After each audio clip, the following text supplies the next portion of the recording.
Alright, I wanted to go ahead and squeeze both of these elements into a single PowerPoint presentation since it's the only one we really have this week. First, I'm going to talk through the particulars of the critique assignment that I'll also be sending out to you by email later today, and then talk through the topic of special occasion speeches, which is what we're going to be using for both the discussion and the quiz this week.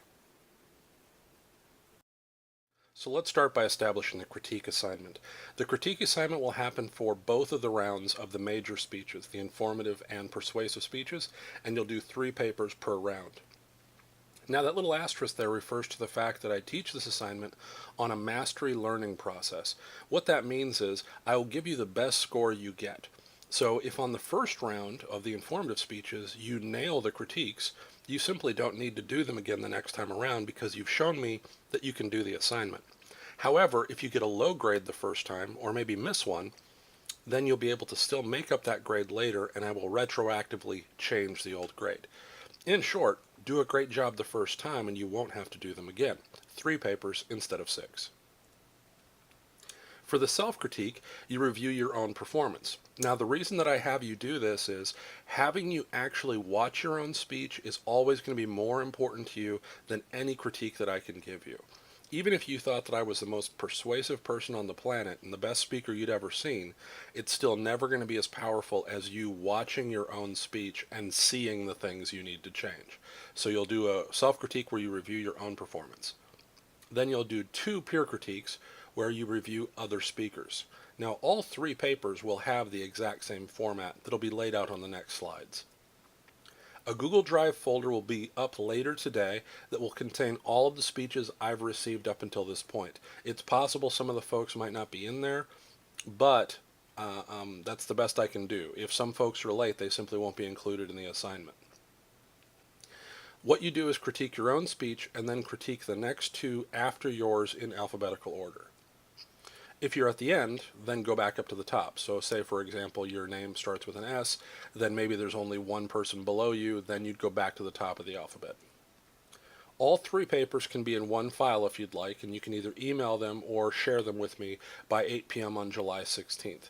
These are worth 10 points each. Now, because they're a minor assignment, worth only 10 points, no late papers will be accepted. I'll still look at them to give you feedback to see if you're doing the assignment well, but anything that comes in after 8 p.m. on July 16th won't be worth any points. But remember, you can make it up the next time around. One final note, just keep in mind, do it right the first time and you won't have to do it again. So crush these assignments early. Now the content, this is all taken directly from the document that's already on the website, but I wanted to talk through some of the individual details. The key thing here is the timestamps. Don't just give me a general feeling about the speaker, actually point to moments in the speech by using the timestamp. That is the time showing up on the bar at the bottom of the screen telling you exactly what moment you are in to the presentation. Then each paper will be made up of 3 paragraphs. The first paragraph is keep. Tell me about one thing that worked well. Notice that I'm emphasizing one thing.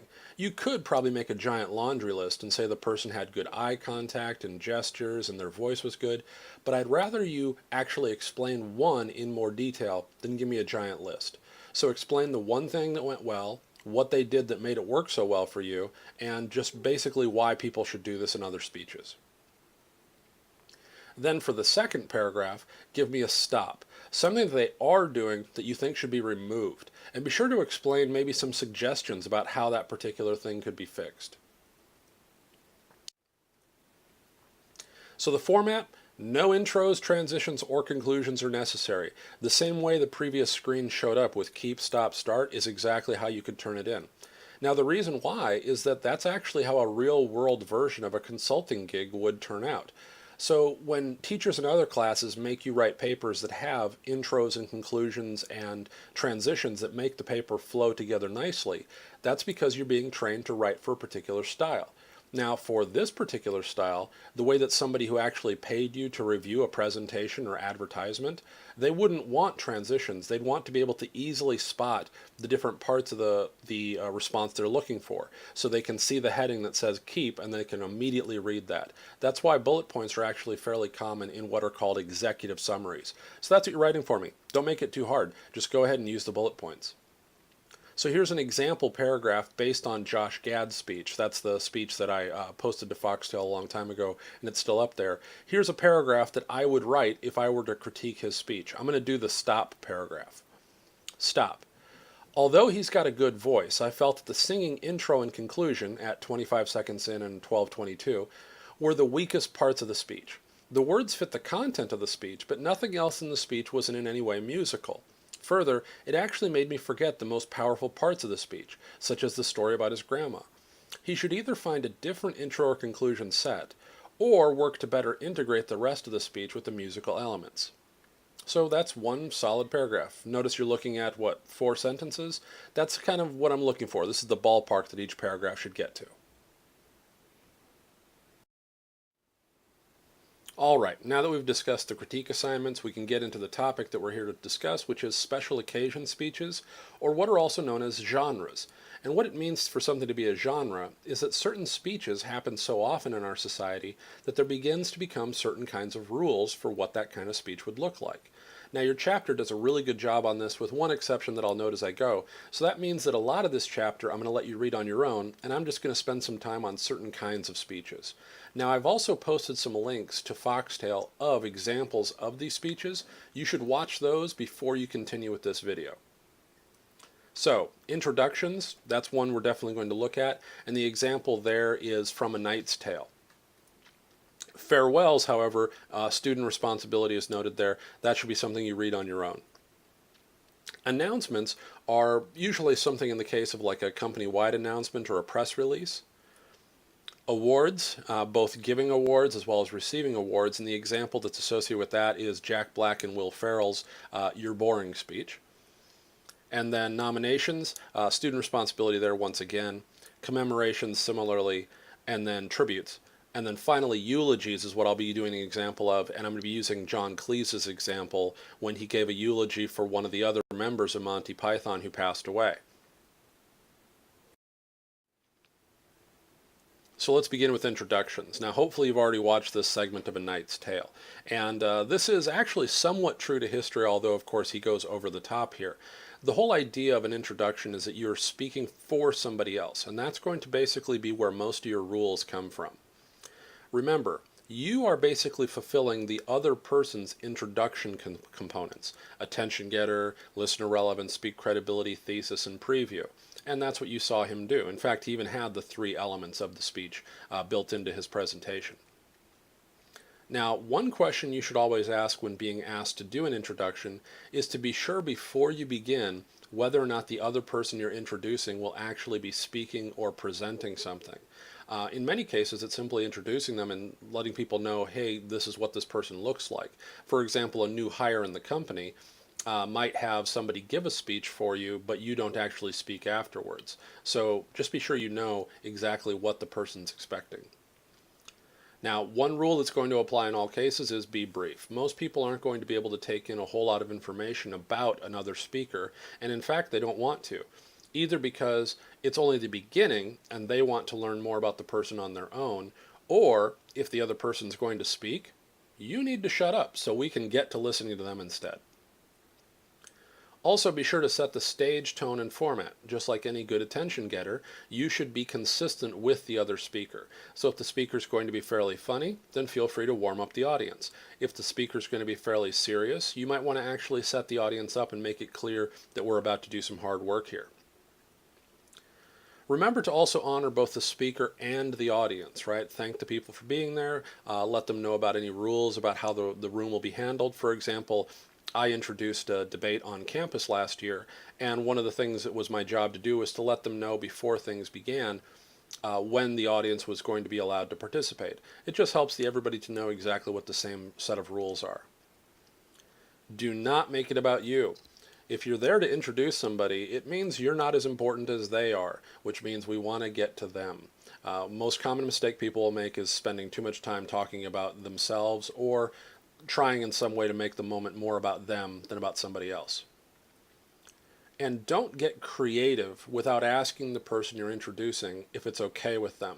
In the example from A Knight's Tale, you saw the reactions from some of his buddies. They were not expecting Geoffrey Chaucer to go so over the top, and they probably weren't very happy with it. Even though it worked really well, and the guy does know what his job is, for them it was a bit of a surprise and it upset them. So if you're going to do something unusual, just make sure you run it by the person you're introducing first. Now, this is my heading for announcements. If any of you have worked in any kind of company or business where they've had team meetings or all the employees have to get together for a staff meeting, I'm willing to bet that most of you did not look forward to those events because the announcements were usually overdone. It meant that they spent way too much time talking about something that was too clear, and then they didn't actually do the follow-up necessary to make a good announcement. So here's what announcements should be. The key is you have to make clear to us why something that's a big deal to you should be a big deal to us. In short, this is all about listener relevance. You have to let us know why this issue matters, or at least let us know why you care so much about it so that we should too. Honor our time. Don't belabor the point. Get right to the key details. Don't try to slap too many announcements together because they'll all get merged together. Be super clear and get right to the point because remember, we're probably not interested in having a big long discussion about whatever this detail is. Also contextualize it, meaning let us know why this information relates to other information. Here's a good example that happened on our campus.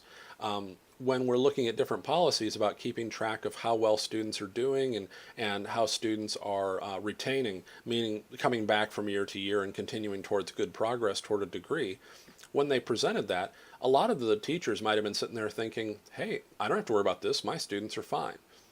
But then the speaker told us this actually was related to the new report cards that are actually being established for government funding of colleges. Okay, now you have our attention, right? Basically because they said this is now related to how the whole university will be running, not just how your kids are affected. Don't wander off topic. Make sure you stay on the key issue that we're there to learn about. And remember, anytime you go off topic, it's more likely we're going to remember that rather than the thing that you actually wanted us to remember. And don't rely on a spoken message to do all the work. Notice I do the same thing with our class. Just about every assignment we have is marked in 3 or 4 different places. I'll talk about it during these presentations. They're on the syllabus and they're on Foxtail. If something's important, it should be communicated through more than one channel. And the more important it is, especially if other people are dependent on it, the more important it is for you to use multiple channels and multiple reminders. It might be annoying to some people because some folks only need the message once. But if it's for an organization, remember, the clarity is more important than some people feeling confused. All right, this one's listed as give and get because when it comes to award speeches, there's both giving the award as well as receiving the award. Now, what I've chosen to focus on was an example that related to the whole scenario of giving awards at the Academy Awards and receiving them. This is Will Ferrell and Jack Black singing the supposed words to the song they play when you've gone on too long, the You're Boring song. So make sure you've checked that out. So let's look at both sides of giving and getting awards. When it comes to being the person who's delivering the award, one of the keys here is to remember that as a genre, you are both the introduction and a little bit of organizational culture, meaning that you're talking about the values that the organization has, why things are important. When you watch Academy Awards presentations, even for little awards, things like editing or light and sound, the person who presents the award will almost always spend part of the speech explaining why that's valuable. In some cases, they even show cool examples where I remember one time they showed several famous scenes that had the musical scores switched. And you saw how different of a mood and emotion you would get if it weren't for the fact that the person who did the music did a good job.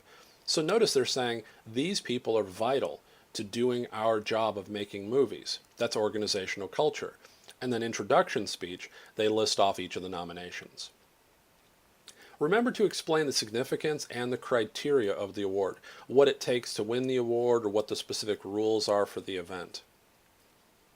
And remember to honor those who didn't get it this year because, hey, they are probably going to continue to try to get it in the future.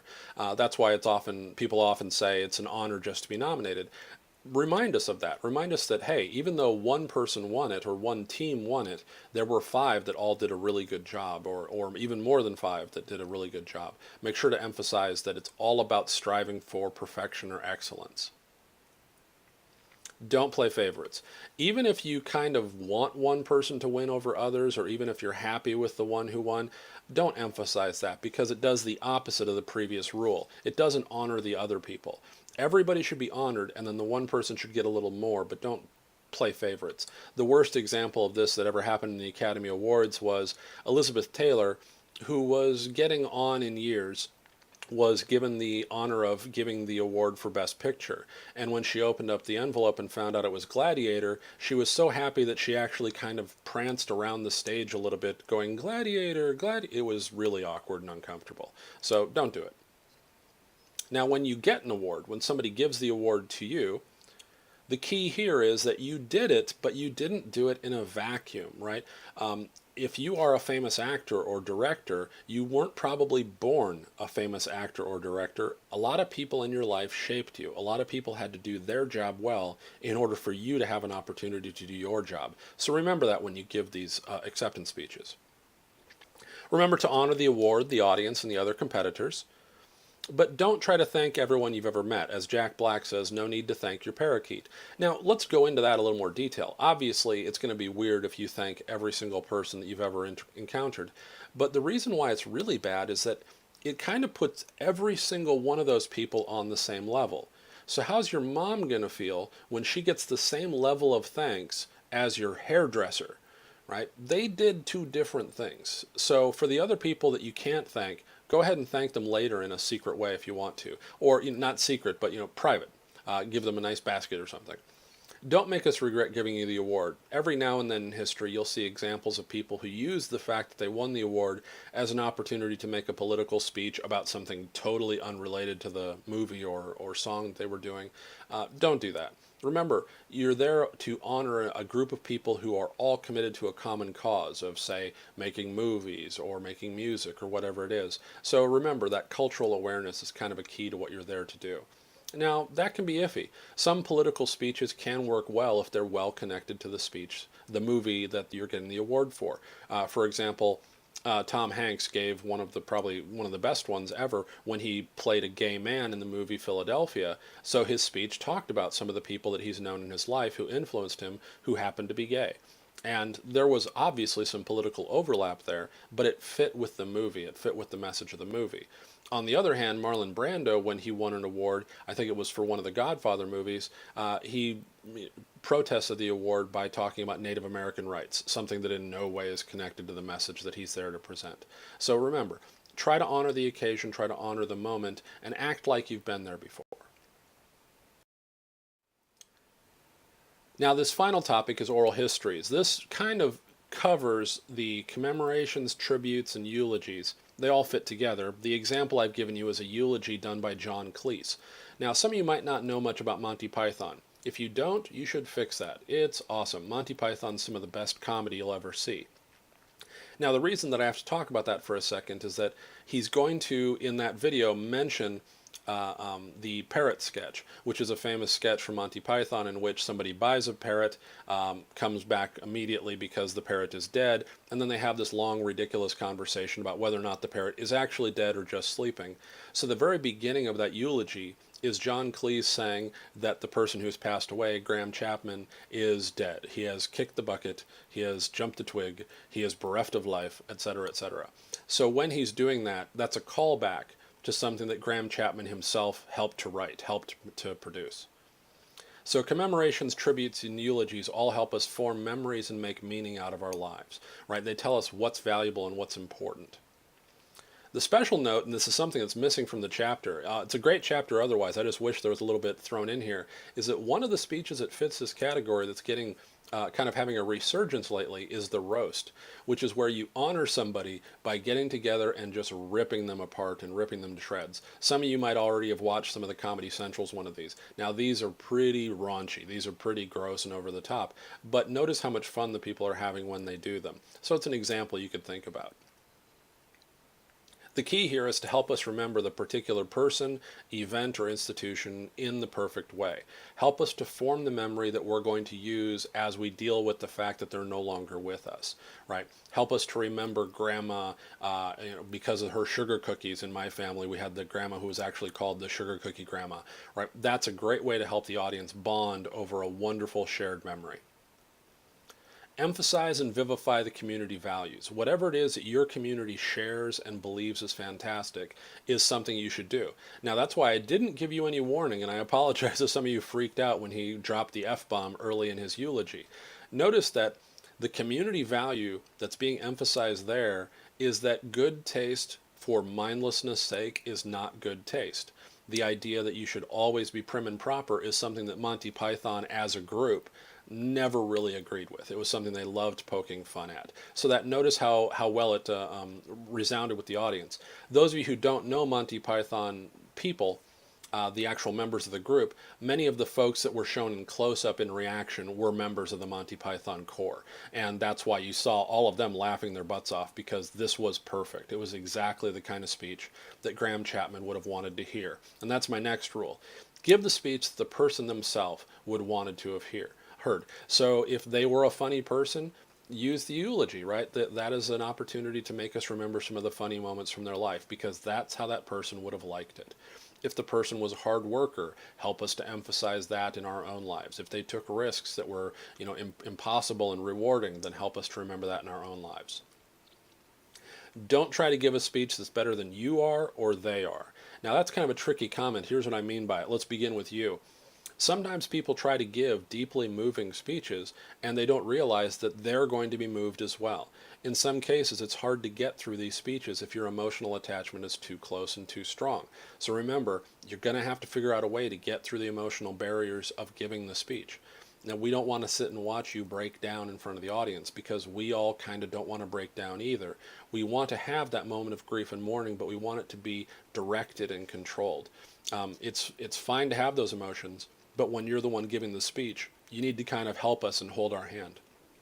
Also, if you tell us a bunch of lies about the person and say they were a lot better than they were, that's kind of the opposite of doing your job.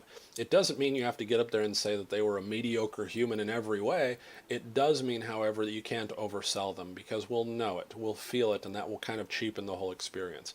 So focus on the key moments, the things that really help to define them, maybe the best moments in their lives, and that would be the best way to give a eulogy. And that's what you saw John Cleese do a really good job with here.